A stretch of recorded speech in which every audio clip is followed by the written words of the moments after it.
Alright, welcome back. So I'm in fairly deep here, which is great. I still haven't cleaned up anything on the front. Basically just tuning up where we left off. So a couple things I want to check for now. I want to use my feeler gauge because I can tell where I'm starting to jam up. I'm starting to get constricted when I'm maybe 1.25 inches out from being fully seated or closed. So trying to fit my feeler gauge into here, I can't get anything to engage. I also want to check for the top and the bottom edges of the drawer, and I'm also not getting any room there. So because of that, I want to start making just a couple of marks. So it tells me where I need to plane away when I'm planing from the front towards the center. So I will do this on those areas and then top and bottom as well. Don't forget about the importance of those things because it could jam up on the top or the bottom or both, and that will start to create different forces. So if it jams on the top, it's going to push the drawer closer to the bottom and kind of torque that linear path that we want for drawers to have. So, all right, so pushing it back to my line, doing the same check on the other side. Alright, so I'm able to get this in a little bit over there, but with some struggle. So I'm going to make a line just to that point. I know I have some more to do there, but I'm not worried about it. I can come back to that a little bit later. Alright, so I can get this in on the bottom, no problem. I'm not engaging there, but this is too tight, so I need to remove from that area. Alright. So I've kind of gotten to the habit of starting on the same side every time I do things. Usually I start on the left, and I'm not really sure why, but because I'm into that practice, it keeps me organized a little bit better because I know that I've started on one side every time. It just kind of develops a pattern opposed to starting on the left one side, right the next time, left and then right. It starts to get you out of sequence of going through the process of really tracking down where the problems are. And I've got to say, I think the real joy of doing drawer fitting in this way is that it's very similar to solving a puzzle, and it can't be done very rapidly. You do need to take your time and invest into the process. If you try to rush this, you're bound to take off more material than you think you need, which is never fun. Okay, so I still have this line there. I can't remove that with that. My drawer front is too wide. I know I need to take some off.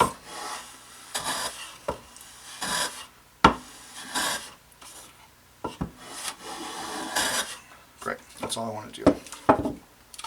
Do the same on the bottom.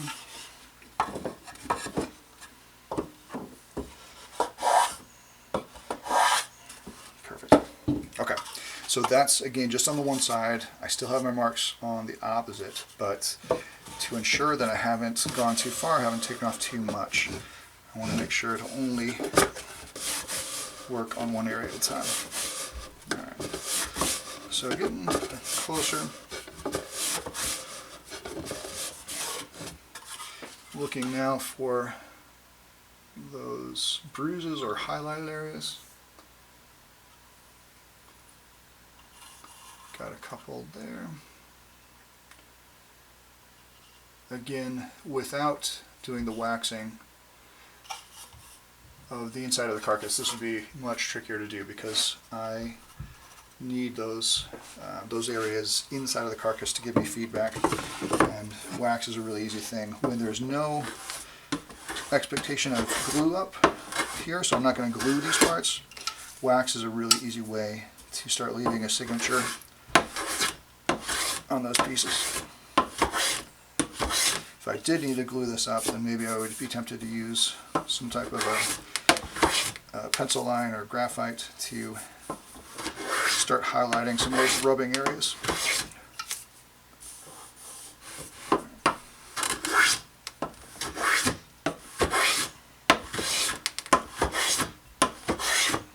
So it might seem like I'm planing off more than I need, but in watching earlier videos, when I cut the front piece, I know that I cut this just a little bit larger than will fit. So I know that I need to take off more of this material because I wasn't making contact with any of the web or the joinery in the front.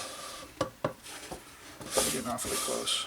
And it looks like my drawer is just slightly out of square, which is frustrating, but it doesn't bother me because I know when I put that bottom into place, I can rack this and get it back into square. And this is not ideal, but again, nothing to worry about. Alright, so because I know I was engaging right there, I want to pull some of that material off.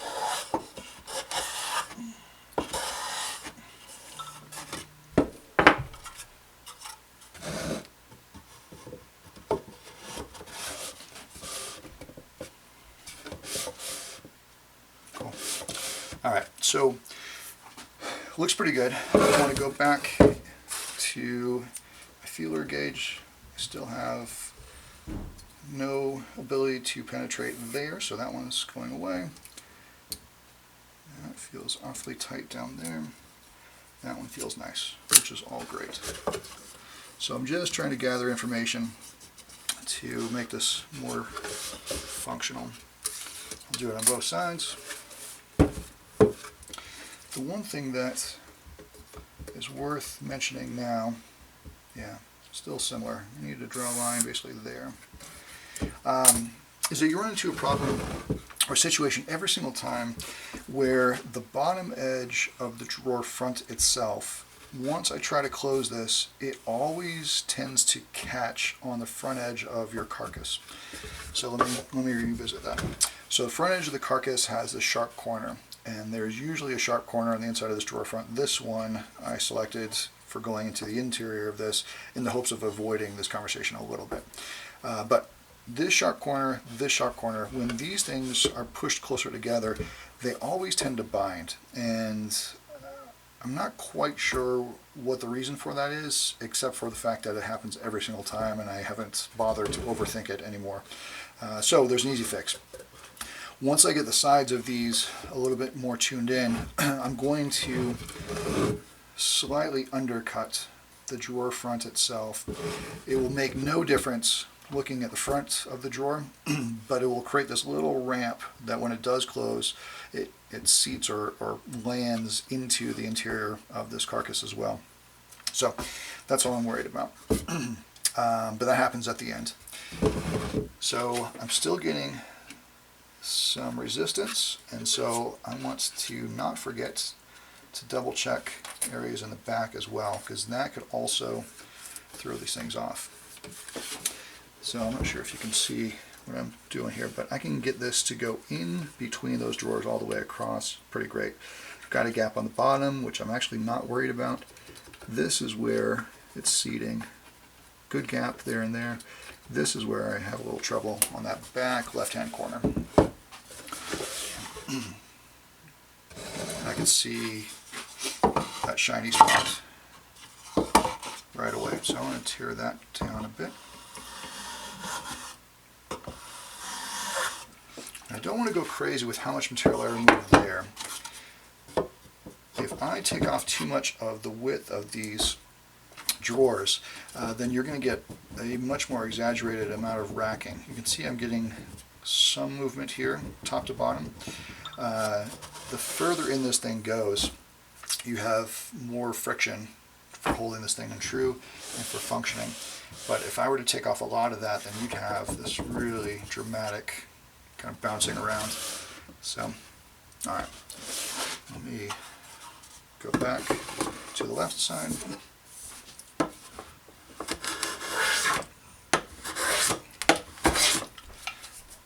And in this process, there's a good chance that you're going to be removing your knife lines from where you did the layout. And it's kind of personal preference if that matters to you or not. I know some people like leaving that line into place. Some people work very hard to remove it after they're done. With drawers, you typically are not going to have that in place, and so that one is starting to feel really nice. So you have a choice if you want to put it back in or not. I'm not really worried about having that in place. What I am worried about when I make drawers is just what we're doing here. The fit of this is going to be so critical. Alright, out of curiosity, I'm wondering if I'm binding up there. In fact, I am. Alright, and that makes sense. Alright, so going with the grain, this one. You'll notice I'm planing these areas on top of my bench because there's no torque that I'm able to introduce because I'm exerting pressure down here. So, and there's no other good way to clamp or hold this into place without just kind of using gravity and friction to hold this in.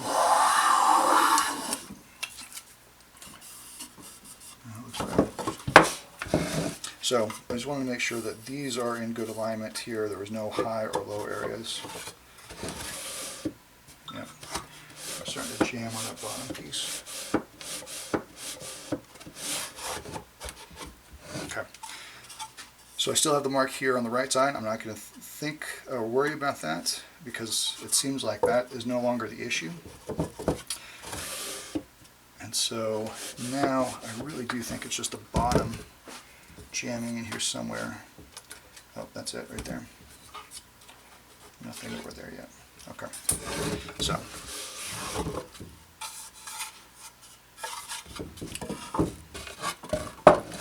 So I had a little mark here from before.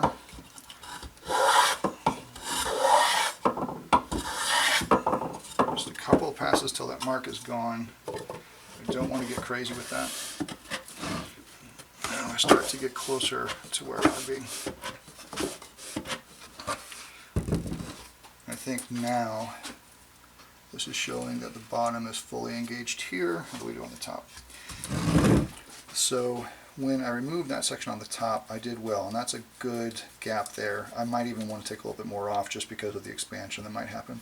But it only goes maybe the first 1.5 inches or so. So I do need to continue that plane all the way across. So I'm going to start on the top.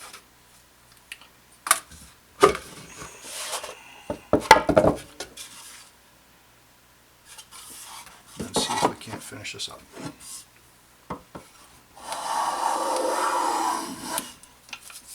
Really careful when I'm coming off of this plane stroke. I don't want to have the blade hit the sidewalls of this drawer. If I do, if I were to bring this further to my left, then I know I'm going to get a bunch of spelching right there. So I tried to track this so that I'm only cutting on the drawer front itself.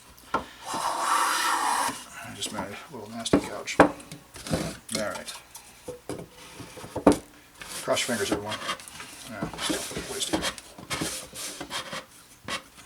Alright, so I can force this in, but I still have a little truing up to deal with.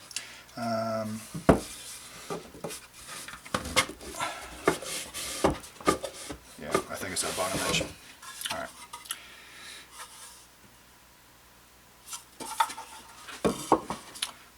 So I usually save this for the very last step, and the reason for it is that I need to reposition my blade of my plane.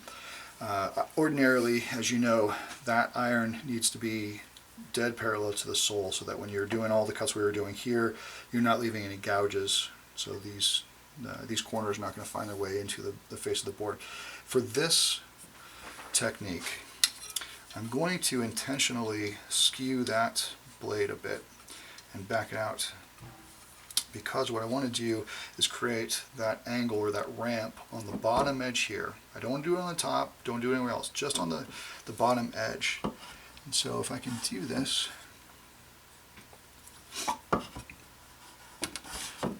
finding the sweet spot,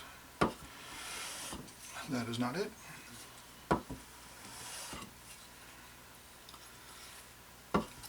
Hey, while I'm doing this, a big shout out to the person that totally screwed me up on this drawer fitting business. His name is Richard Scott Newman, out of Rochester, New York. He is such an amazing person, and just to call him an incredible woodworker would be an insult to his pure talent and vision. But he was such an incredible technician when I had the fortune of studying with him. And as I say, it got me totally screwed up on doing this correctly. There we go.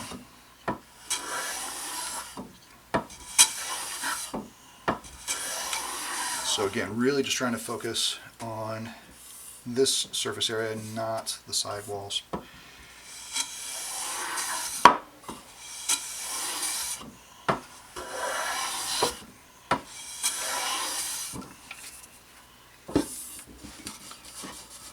If these were off or the alignment was faulty, you can definitely feel those issues. If I can't feel it, then it's going to all be in the test of fitting this back into place.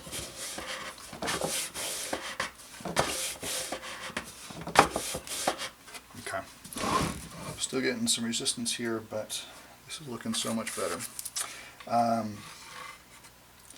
Yeah, still that bottom edge and the top edge a little bit. You were tight, you were tight. Okay. Alright, so I'm going to take off a little bit more of the bottom edge and work my way through.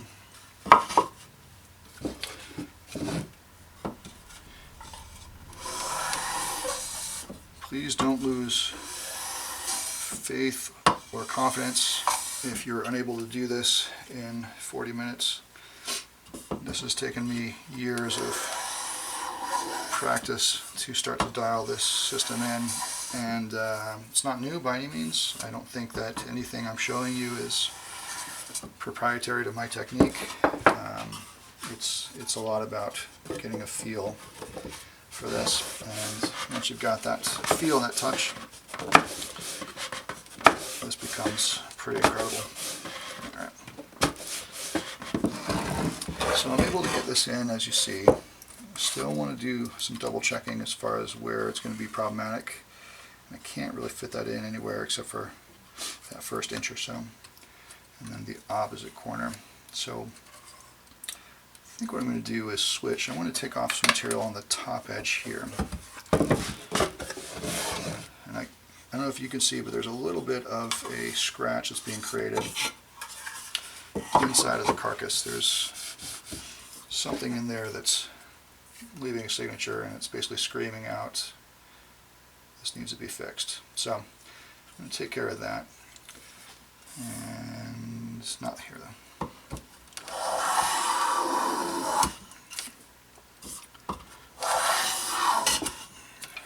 I got lucky. That was going to tear out.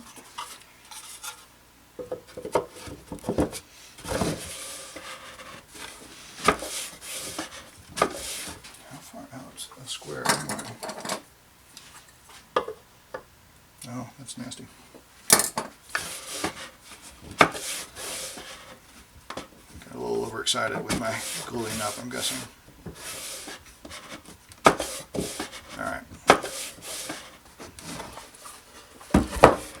Again, just trying to fit this thing in to see any information I can gather from this. Alright, so you are there.